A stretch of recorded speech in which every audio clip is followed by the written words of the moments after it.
Muy buenas, ¿qué tal? ¿Cómo estáis? Bienvenidos a otro vídeo más. En el día de hoy os vengo a enseñar a cómo habilitar el Windows Sandbox, el modo aislamiento en Windows 10 y Windows 11 de una manera muy sencilla. Y nada, nos vamos a la parte inferior, buscamos activar o desactivar las características de Windows.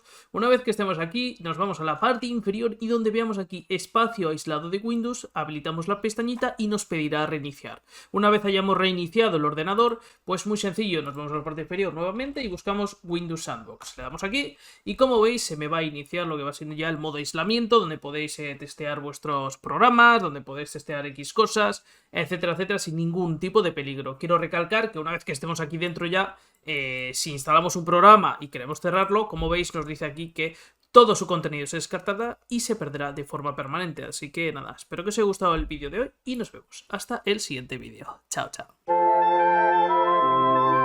Yeah.